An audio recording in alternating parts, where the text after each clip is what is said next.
Om Madhubatarithayate Madhuksharanti Sindhavaham Madhvirna Santoshadhehe Madhunaktam Mutoshase Madhumatparthivagumrajaham Madhudaurastuna Pitang Madhumanno Vanaspatir Madhumagumastu Surjaham Madhvirkabo Bhavantuna Om Shanti Shanti Shanti. From the Rig Veda. May the winds blow sweetly. May the rivers flow sweetly. May plants and herbs be sweet to us. May days and nights be sweet to us. May the heaven that protects us be sweet to us. May the dust of the earth be sweet to us. May the sun shine on us sweetly. May all beings be happy. May all beings be peaceful. May all beings be blissful. Om, peace, peace, peace be and word.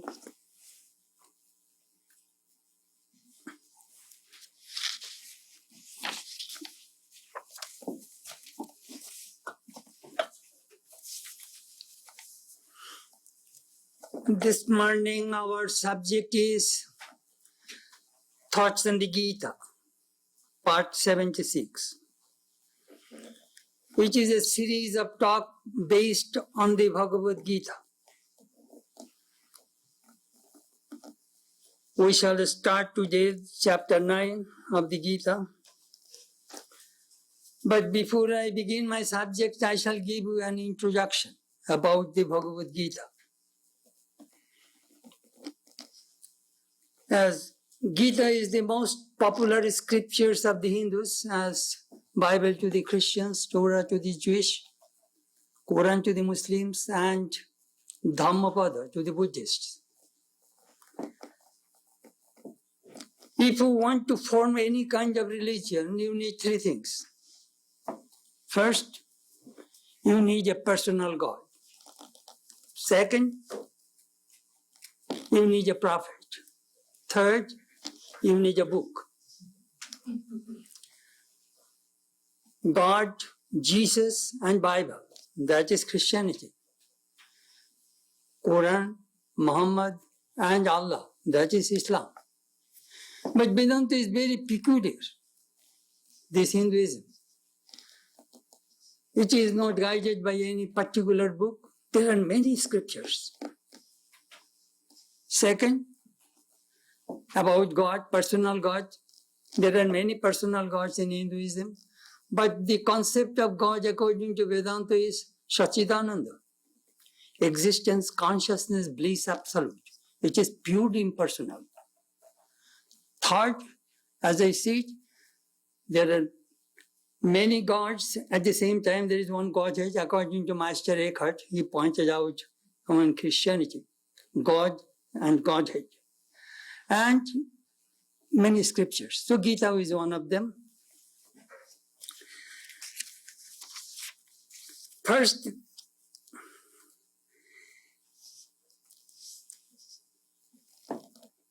Gita means song. Bhagavad Gita means song sung by God. It is not an ordinary song. It is a sum of life, beautiful language with profound philosophy and tremendous Catholicity. It is a non-sectarian scriptures. All sects of Hinduism accept the message of the Gita. As you know, there are 296 Christian denominations in America. All people accept Bible as their scripture. So there are many sects in Hinduism. They all accept Bhagavad Gita. Gita is the quintessence of the Upanishads. It is the science of Brahman, the scriptures of the Yoga, and it is a dialogue between God and man. Straight, direct dialogue. Gita talks about the harmony of religions before Buddhism, Christianity, and other religions came into existence? Ye yathamam prapadyante tanmastataiva bhajamyaham mama vartmanu vartante manushya partha sarvasha. As different people practice religion according to their own tendencies, but finally all come to me. God is one. I remember when I was interviewed by KMX television station, the person who interviewed me asked me, Swami, is Hindu God, Christian God, Muslim God, are gods different? I said, when the sun rises, can you say that is a Hindu sun, Christian sun, Jewish sun? Can you put any stamp there? God is always one in all religions. Another thing, very interesting thing. During the time of Krishna, if you ask me, Swami, what is the time? We say Buddha is 560 BC. That we know. It is historical fact. Krishna was before Buddha, so maybe 1000 BC. I am not going to talk about the historicity and the time anyhow. That is my guess. During the time of Krishna, there are two schools. Philosophical schools had rivalry between their supremacy, about their supremacy. The Karmakanja, the ritualistic school of the Vedas, they thought through rituals we can go to heaven, we can attain prosperity. The other school says, the Upanishad school, the knowledge school, they say that goal is liberation. So this is the path of knowledge, this is the path of action. So Krishna built two columns and then connected it with devotion, love. Just like our St. Louis Arch. There are two columns and then they connected. That Krishna did. No friction, just make harmony about religion. Very, very interesting thing about Gita. Next, Gita was composed in the battlefield. Why? It should be composed in the retreat or in the Himalayas or somewhere else, where is calm and quiet, serene atmosphere. No. Battlefield is the best place to teach Vedanta. Why? Because the people who come to fight, they have two qualifications. They cut the attachment for the family, otherwise they cannot come to the battlefield. And second, they have no fear of death. If you have fear of death and if you have attachment to family, you cannot fight. So, and you see the soldiers, the army, those in the battle front field, they have no body consciousness. We must win. We must kill our opponents. The victory must come to us. That is their goal. So Gita teaches, very, very interesting, that why the battlefield? Because the time you do not have body consciousness, that is the best time to attain this highest spiritual experience. In the battlefield, if you break one bone, if you lose one hand and leg, it does not matter. But if you lose the mind, you are gone. Mind, the morale of the army is very, very vital in the battlefield. That we find in the Gita. Krishna, Arjuna was a great hero, but completely depressed, lost his mind. And he wanted to escape. Sriyo bhaktam bhakshyam apiyo loki. Krishna, I don't want to fight. This is my grandfather, this is my guru, this is my opponent. I don't want to fight. It is better to lead the life of a mendicant than to win in the battle and enjoy this empire. You see, he wanted to escape from his duty. Monks, I sometimes say that monks are escapists. I am one of them. Want to know family.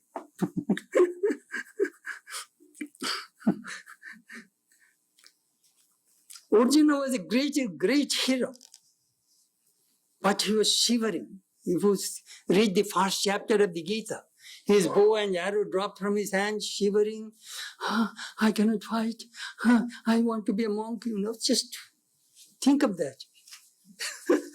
Krishna knew that it will not work. Next is chapter of the Gita is called Yoga. The first chapter of the Gita is called Vishada Yoga. Chapter on grief, despondency. And the last chapter, Moksha Yoga, chapter of liberation. Each chapter is yoga, means how you can unite yourself with God. So go step by step. That we find the Bhagavad Gita. Krishna reminded Arjuna, you belong to a royal caste. It is your duty to fight against unrighteousness, injustice. And do you know what will happen if you do not fight? There will be chaos. Just think of that ISIS conquered the whole world. What will happen? You must fight the ISIS. You must fight against the Hitler. Otherwise, whole world will be ruined. Millions of people will be killed. That is the war. If America would not join in the Second World War, it would be hard to win in that war against Hitler. So, you must fight. Otherwise, there will be chaos in this whole society. Look, the police, we keep one police on the street. Do you know how much do you spend? $50,000 a year. One car, one policeman. Who pay? You. Why? To protect your society. There are some bad people in the society. So Krishna is telling, if you do not take action, there will be chaos. Another interesting thing, Krishna is asking fight. At the same time say, don't keep any enmity in your heart. How is it possible? I am killing my enemies, but I don't have any feeling of enmity. Do you know why? They say that you eat, but don't be gluttonous. You sleep, but don't be lazy. What is necessary for your body health, please stay.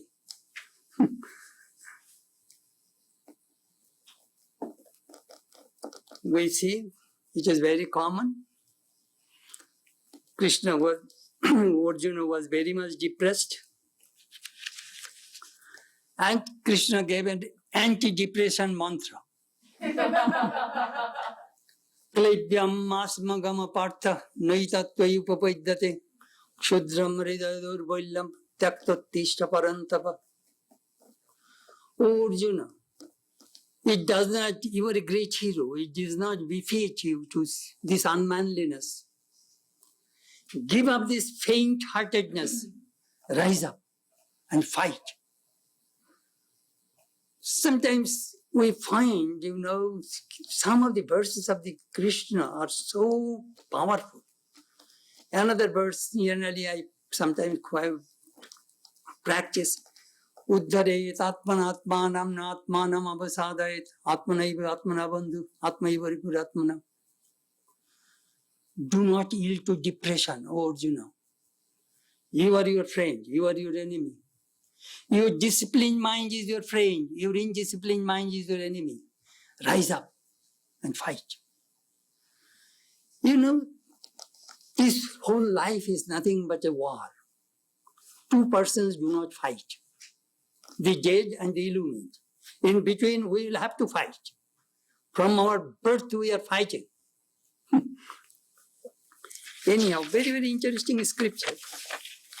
The war of the Gita is very symbolic. It is a war between good and evil, righteousness and unrighteousness.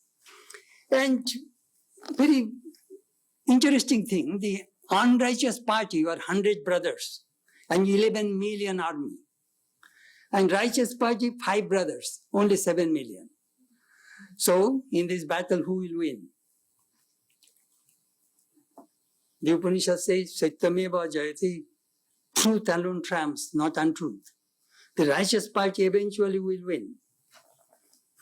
And we see an unseen warfare is going on in all of us. We are continuously fighting against our bad tendencies. That is the way human beings are set up, good and bad. Their unseen internal warfare is going on in every human being. That Gita presents. Sometimes Western people misunderstand Bhagavad Gita. Our Christ says, if anybody slaps on your right cheek, turn the left. And here Krishna says, fight. Fight. They do not know the true history behind this war. Krishna really did not want war. He wanted to be impartial. Then he told that I shall not take any weapon. I shall be just the charioteer of Arjuna. I shall give my army to the unrighteous party. That he did. He tried to reconcile but failed because it became inevitable. Second, another thing, Gita is not a martial song, though it was taught in the battlefield. If it was a martial song, it would be chanted in the cantonment. But millions of people all over in India, they chant the Gita. They try to find out the answer of their lives. They want liberation, practice spiritual disciplines, moral, ethical values, all we learn from the Bhagavad Gita. It is the daily guidance it is the guidance of our daily life and enlightenment.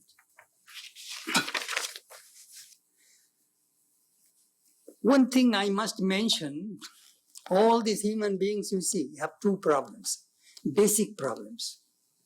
Do you know what is the problem? Sometimes we are confused, deluded. We cannot decide what is right, what is wrong. All human beings, we are indecisive sometimes. We do not find out the solution. Second, fear. A fear and confusion came in Arjuna's mind.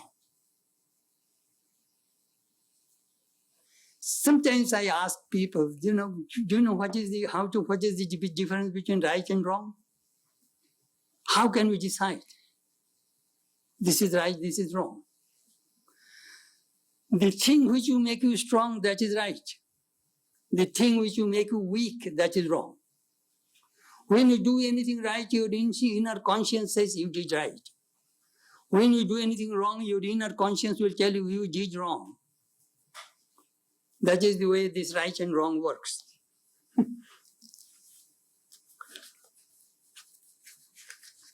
Krishna removed these two basic things from Arjuna's mind, confusion and fear. All human beings have these two problems.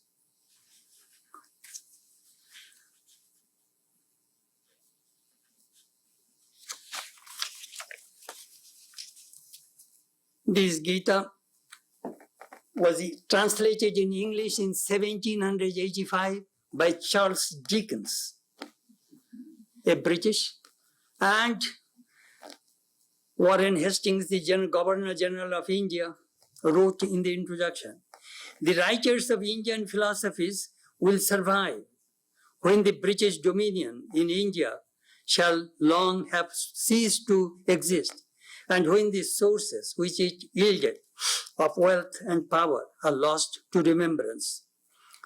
This Gita came to America. Carlyle presented a copy of Gita to Emerson, who was one of the pioneer of the transcendental movement in Concord, in Boston. Emerson wrote a poem on Brahma. I shall not go in detail. It's very beautiful way he put it. And then it came to the transcendentalist.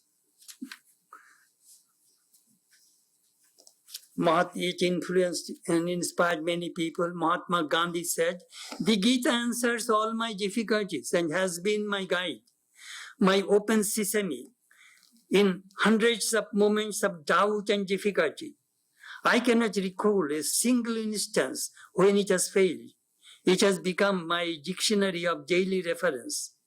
I turn to this dictionary of conduct for a ready solution of all my travels and trials.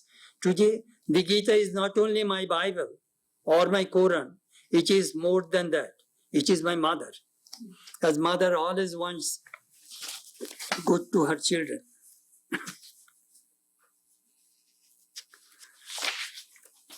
This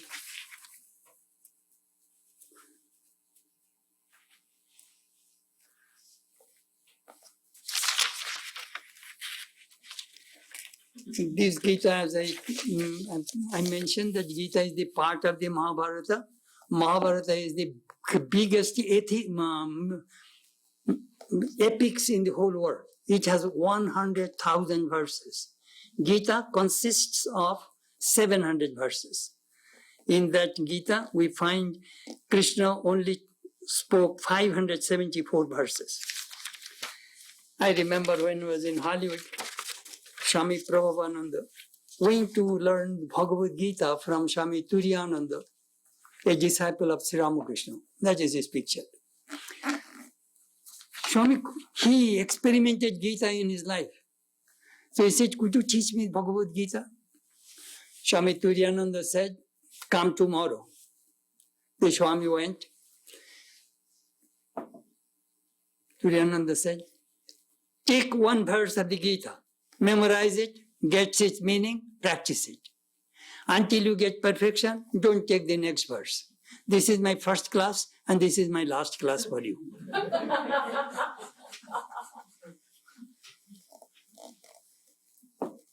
Now we shall start. That is my introduction.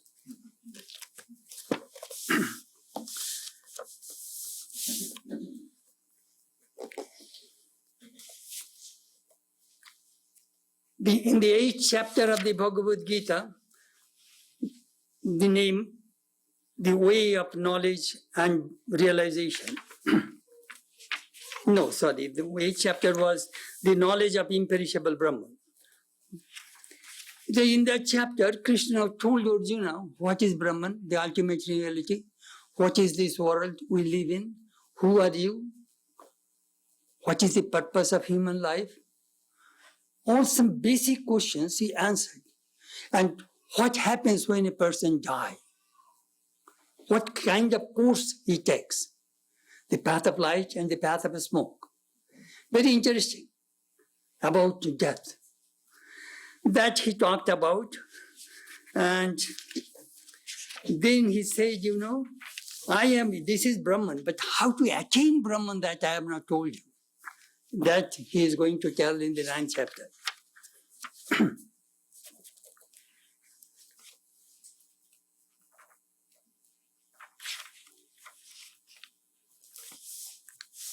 Bhakti. Shri Bhagavanu Vacham Idam Tute Gujyatamam Prabhakshami Anasuyave Jnana Vijnana Sahitam Yajgatva Mukshase Ashubhat. Verse 1. To you who are not of a carping mind, verily I shall now declare this, the most profound knowledge, along with experience or realization, knowing which you shall be free from whatever is evil, that is worldliness.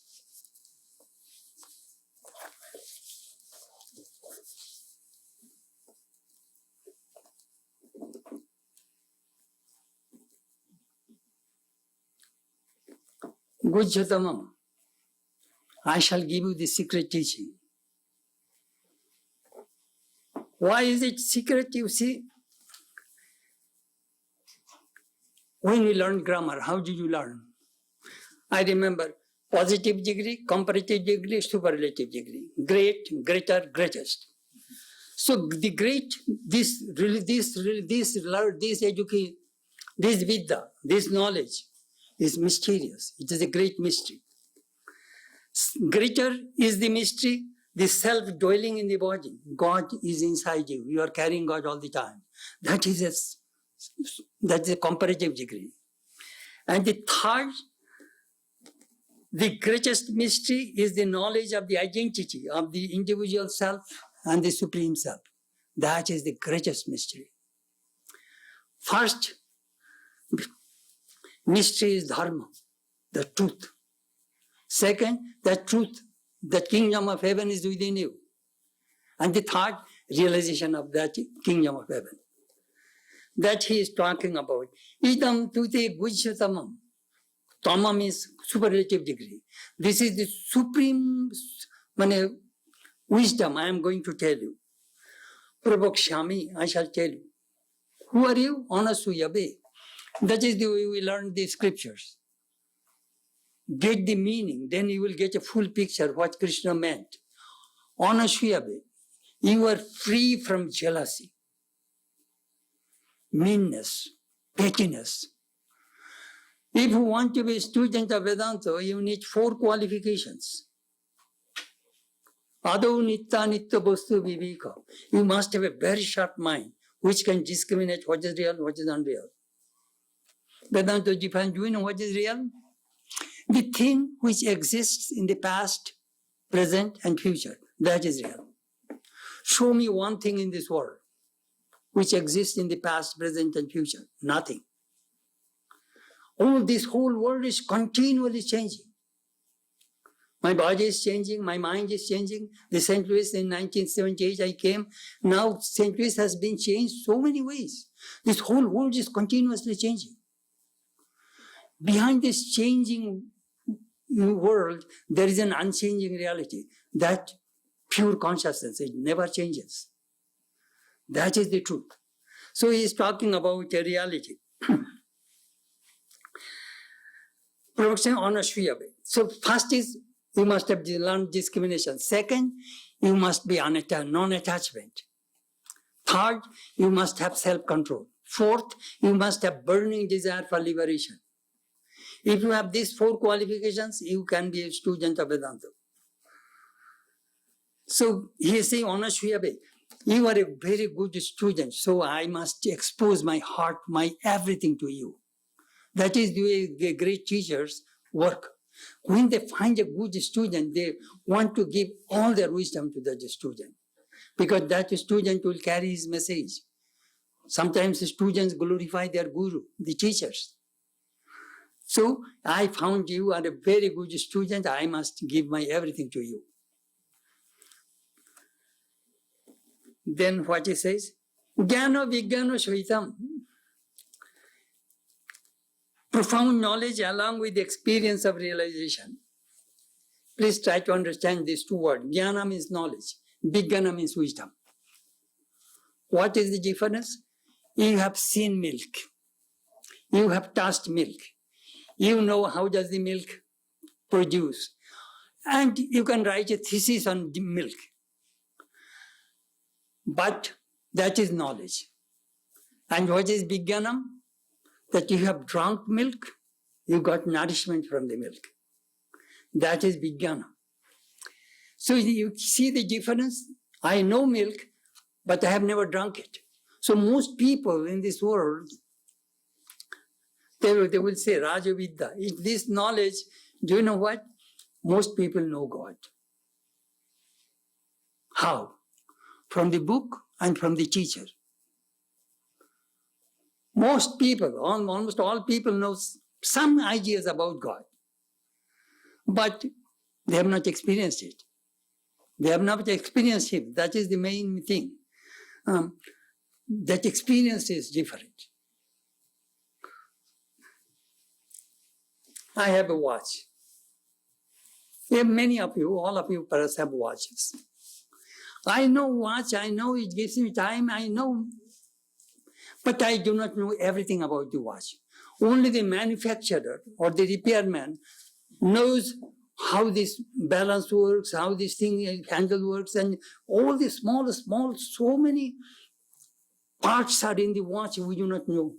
The manufacturer knows and the repairman knows. But you do not, you have the watch, you have the knowledge of watch, but you do not have full knowledge of the watch. That is the difference between Jnana and Vijnana.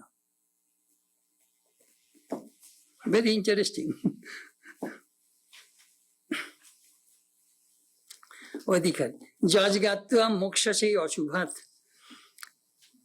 Knowing which you will get rid of this evil worldliness. You see, in the 18th chapter of the Bhagavad Gita, Krishna will tell Arjuna, The knowledge, the wisdom I gave to you, don't distribute it indiscriminately.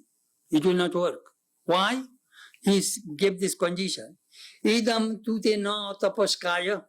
The person who did not practice any spiritual disciplines or austerity, don't give to them. Na bhaktaya. The person who is not devoted to God, don't give it to them. It will not work. Nacha shustrushabe. The person who does not have any faith, love, it will not work. And obviously, those people are fighting, jealousy, hatred, egotistic person, this knowledge will not manifest, will not be able to bear result. So you must be a good student, recipient of this knowledge. That is it.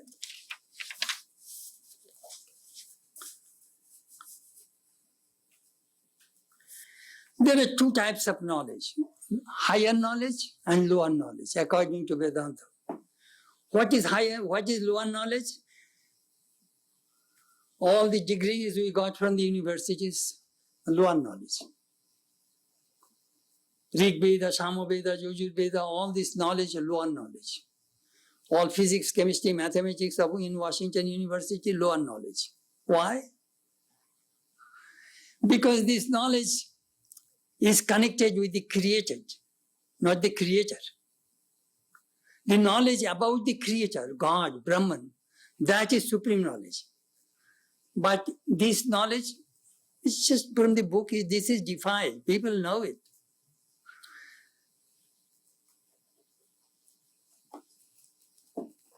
A student came to the teacher of Vedanta. Could you teach me knowing which everything can be known?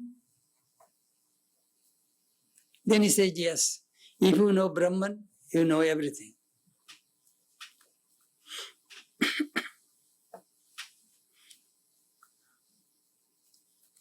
Bertrand Russell mentioned in his Impact of Science on Society, unless we increase in wisdom as much as in knowledge, increase of knowledge will be increase of sorrow.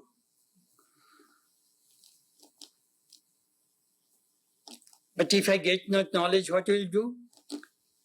You will be free from all evil. That is the promise in the first verse. And the second one expounds it and makes it still more explicit. Rajavidya Rajagujyam Pavitram Idam Uttamam Pratyakshavagamanam Dharmyam Sushukam Kurtum Abhayam. Of sciences, the highest, of profundities, the deepest, of purifiers, the supreme is this. It is realizable by direct perception, endowed with ethical and moral values, very easy to perform, and is of an imperishable nature.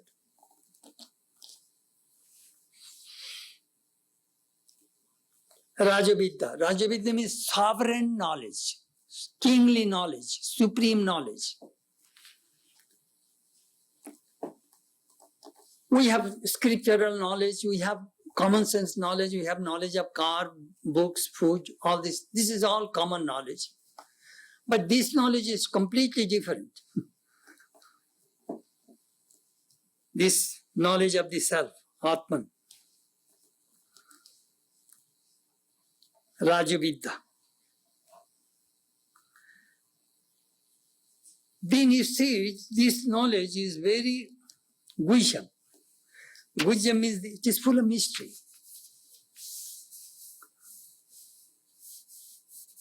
Let me explain to you why is it full of mystery.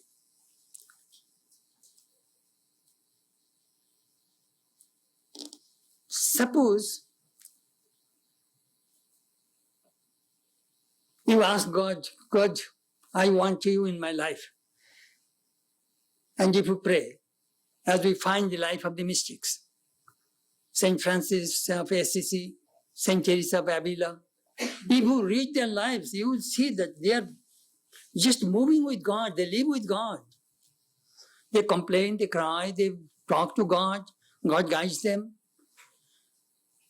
That is really a mystery to ordinary human being. I am just telling you why it is so mysterious. God does not hesitate to give people liberation or give wealth, money, prosperity, whatever he wants, he will give.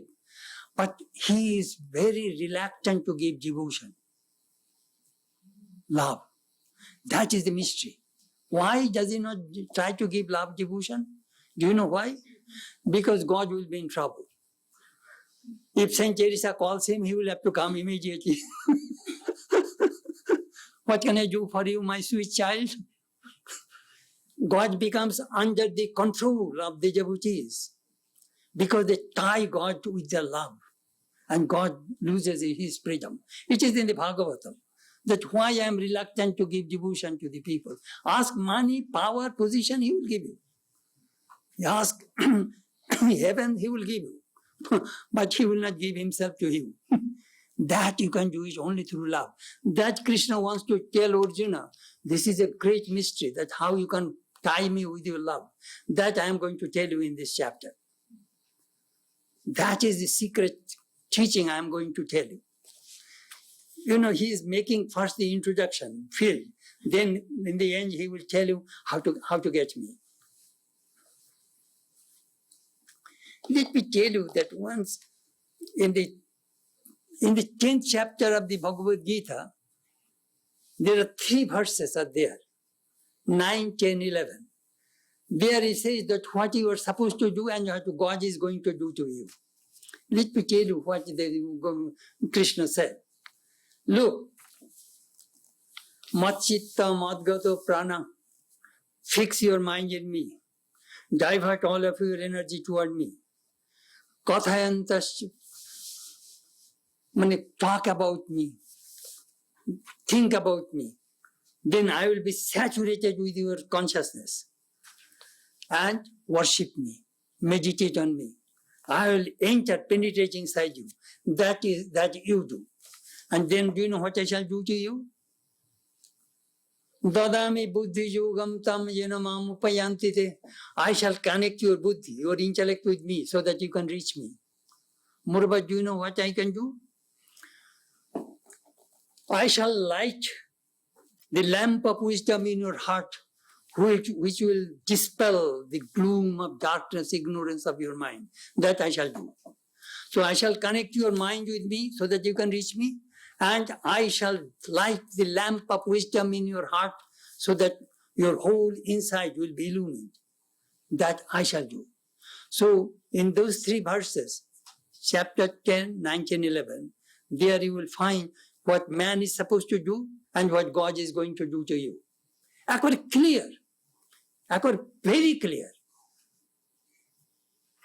Very Gita is a very, as I tell you, it is a very practical scripture. Rajavidya Rajagujyam. Then Krishna gave 6 adjectives. That 6 adjectives I shall read to you. First is Uttamam. Uttamam means sovereign science. Because of its majesty, indeed, the science of Brahman is the most profound of all sciences.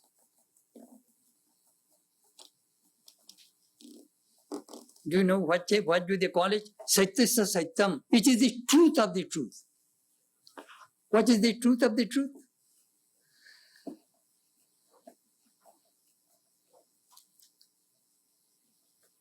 This world is true. But it is not absolutely true. Relatively true. What do you mean, Swami? My husband and wife, my children, my family, car, books, and all this and this. That is correct. You prove every night. When you go to deep sleep, this whole world disappears.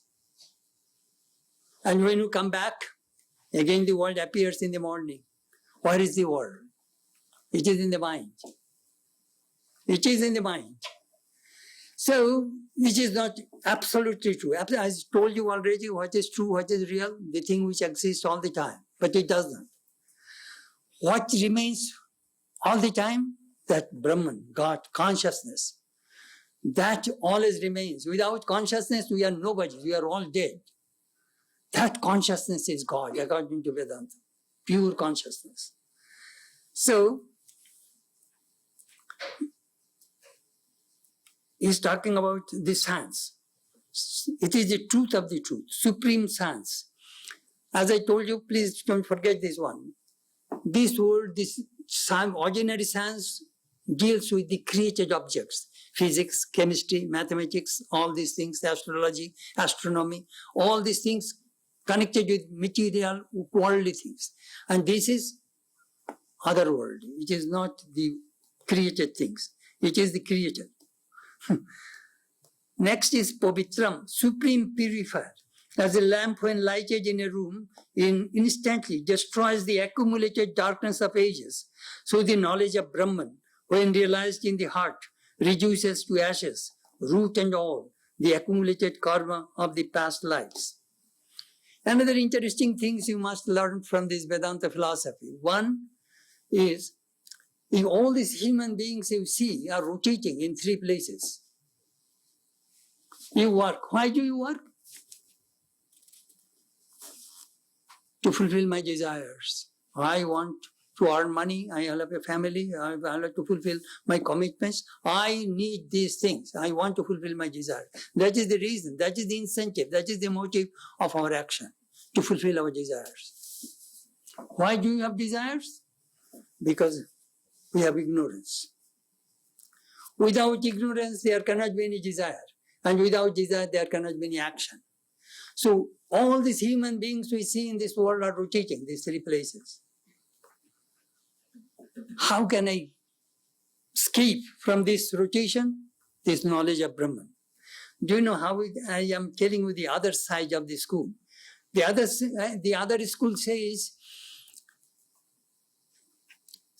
cessation of desire, dissolution of the mind, and illumination.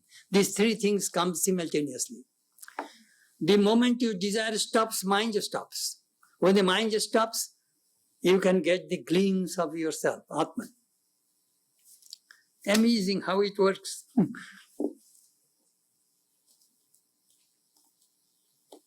Jesus said, "Blessed are the pure in heart, for they shall see God." That one simple sentence. We don't need any unabridged Webster Dictionary or Encyclopedia Britannica to understand that sentence. Blessed are the pure in heart, for they shall see God. We know the meaning of each word, but still we do not see God. Why? Because we are not pure enough. What is purity? You see, some people think it is the sexual purity is the only purity. No. Desire and doubts that are coming from ignorance, that we shall have to knock out. And then what happens?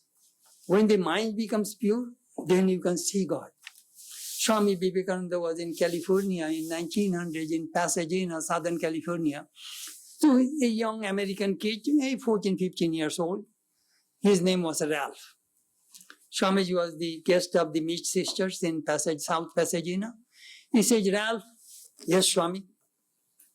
"You know, Ralph, God is so near, but people do not see him." "Why, Swami?" Then Swamiji, it's an American kid. He did not quote these scriptures. He says, "Ralph, can you see your eyes?" "No." "But with the eyes you see everything." "That is correct, Swami." So you see everything through your eyes, but you do not see your own eyes. That is correct. "But Swami, I can see my eyes if I go in the bathroom and in a mirror." That is the answer, Ralph. That is the answer.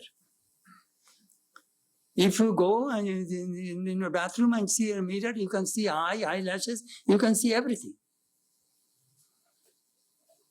Similarly, if your mind is clean, you will see God within. The kingdom of heaven is within you.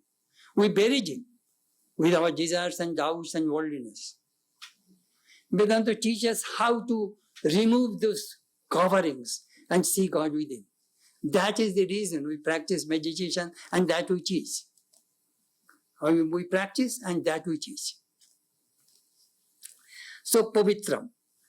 Next adjective, Pratyaksha Abhagavam. Perceived by direct experience. The bliss of Brahman is as directly perceived as the feeling of pleasure and pain. You know, That is another beautiful thing about Vedanta. Jivan Mukti. Free while living. Oh, you do not depend on post-mortem salvation, that after death you will go to heaven. No. Here, now. Right here. You will not have to wait for Swamiji made a remark that some people think that we shall go to heaven and there we shall play the harp. Swamiji says, why don't you buy a harp and right now start in your living room? That I shall go to heaven and play the harp, you know. Right now you buy one and just start in your living room. Why will you wait?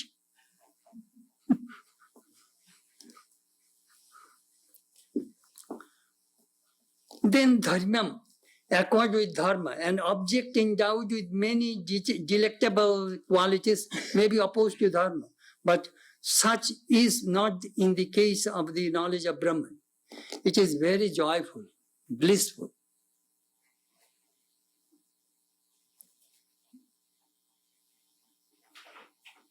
Bliss is Brahman.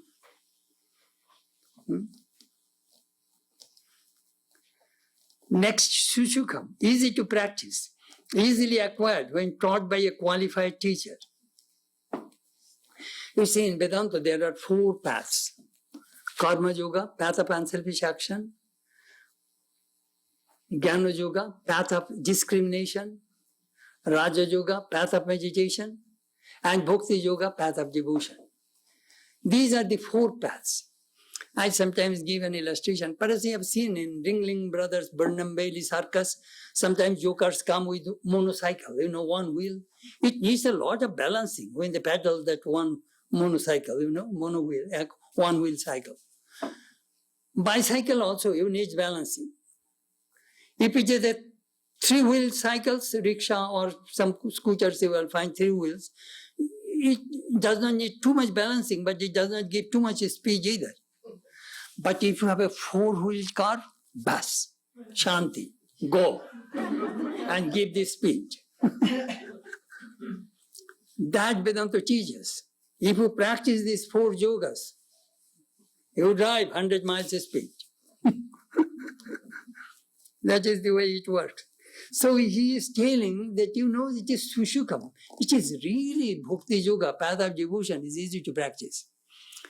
Why is it easy to practice? You love your husband, wife, children, father, mother, correct? Well, yes. Just divert that love to God. That Krishna taught. Just give a little love for God. And do you know what is the sign of love? The person you love, you think of him all the time. You carry that person in your heart. That is the sign of love. Swami Vivekananda gave a beautiful illustration. Love is a triangle. The first angle of the love triangle is love knows no bargaining. I shall give you $1 million. Will you love me? It doesn't go that way. Second, fear. I shall put a pistol on your chest. Love me. It does not work. And the third, love for love's sake. I love you without any motive, without any expectation. That is called highest love. Love is a triangle. It does not come through fear, it does not come through bargaining, it comes spontaneously from the heart. For that reason, when the gopis asked Krishna, Krishna asked, ask boon from me. We don't want anything from you. Ashulka dashika. We are the maids, just free. You will not have to pay anything, no salary, no insurance. Only we do want 2 things from you. We want to love you, we want to serve you. Nothing else. That we find in the life of the mystics. They only want to love God and serve God. Sometimes we say, I want to love you, but I do not want to serve you. It does not work. Love and service both go together. Sushukam, easy to practice, Bhakti Yoga. Abhayam, imperishable. Generally, it is seen that an action which requires little trouble and is easily accomplished produces an insignificant result. But the knowledge of Brahman, though easily acquired, is quite the contrary. The bliss of Brahman is eternal. You see, Whenever you do any action, it must bring a result. You work very hard to get your bachelor's degree, or master's degree, or PhD, or to become a doctor, become an engineer. But the result of those things are limited. But the result of this knowledge of Brahman is eternal.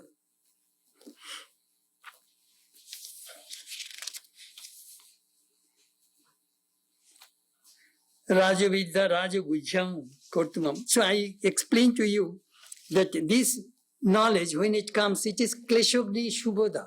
It destroys all afflictions in the heart and it brings peace and joy.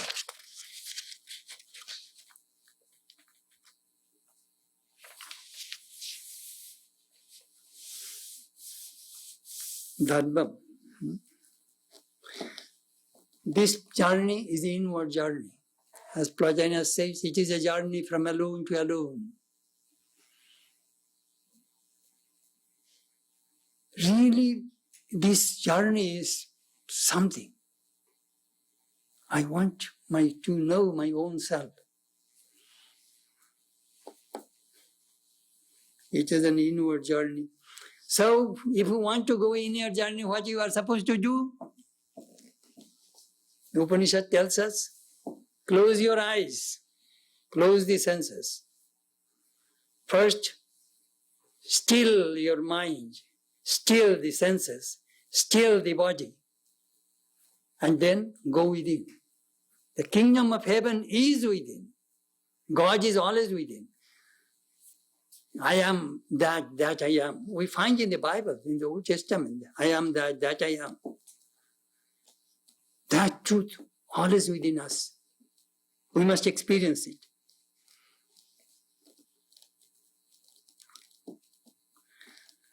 First seek the kingdom of heaven and everything shall be added unto you. Sushukam. Another meaning is religion is really easy. Do you know who make the religion complicated? The pundits and the scholars and the theologians. They make the thing complicated. Actually, religion is very, very easy. It is one-to-one. It is between you and God. How to establish relationship. In Vedanta school also, there is dualistic school taught that in 5 ways you can establish relationship with God. Shanta bhava, calm attitude towards God. You see, the God has created everything, this whole beautiful universe. And you can see His glory. That is called Shanta bhava. You see God in everywhere. Dasya bhava. Master, you are the master, I am your servant. Lord, please allow me to serve you. Vatsalya bhava. Child attitude toward God. As we find in some schools, God, baby Krishna, then, 16 child. That is the way they look at Krishna or Christ, my child.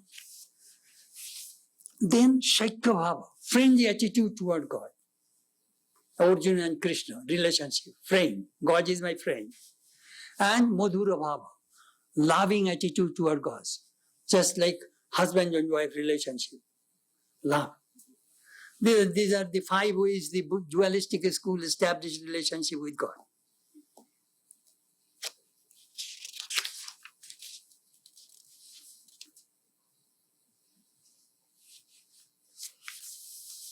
This education, as I said, it is a very different kind of education. I remember once I met the chancellor of the Washington University. I told him that your university only money-making education, gives only money-making education. You have good business school and medical school and law school and all these things. You do not give emphasis on philosophy. So he smiled. Mr. Danforth. Then I sent him a copy of Vedanta Voice of Freedom to him. He acknowledged. In one of our conferences, Interfaith, he came long ago. So I told him, frankly, your university, what are you doing? Money-making education. You see, do you know what do? You buy education and they sell education. You give $65,000 tuition, you will get a degree after a few years. It is money-making education. Money, they sell education. But this Vidya is not money-making. It is purely comes from the teacher and the disciple. Another thing, karma. Karma becomes distasteful if you do not know how to work. We work everywhere, every day we work. Do you know what? When I first joined the monastery, an old monk taught me, "Hello, young man, do you know how to work? Learn how to add love in your action." Then he gave an illustration. Did you see in the assembly line, when the car comes, one person put the structure, another person put the wheels, 4% 4 wheels. It is an assembly line. One this part, one on the top, one puts the engine, one puts the hood. In the assembly line, you will see how the car is manufactured. When it comes on the final stage, what do?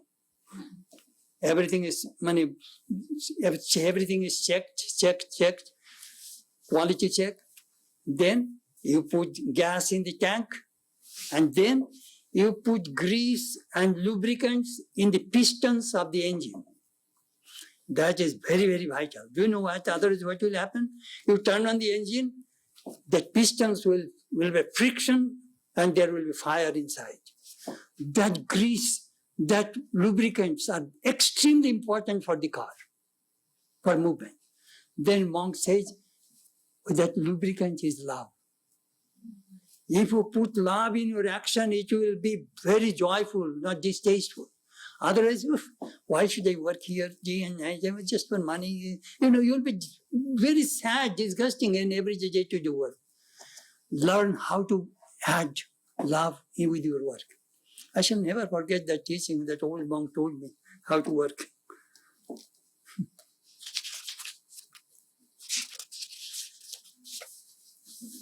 O Arjuna, one who does all works as a dedication to me, who makes me his or her supreme goal, who is my devotee, who is free from attachment, who cherishes no hatred towards anybody, such a one will realize me. I shall stop here today.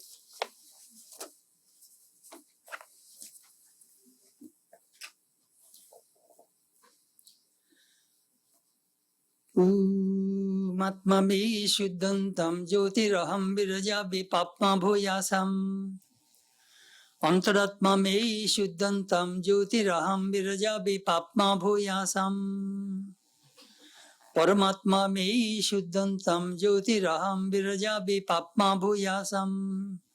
Om Shanti Shanti Shanti. May my body become pure. May I be free from impurities and ignorance. May I realize myself as the light divine. May my mind become pure. May I be free from impurities and ignorance. May I realize myself as the light divine. May my soul become pure. May I be free from impurities and ignorance. May I realize myself as the light divine. Om Shanti, Shanti, Shanti.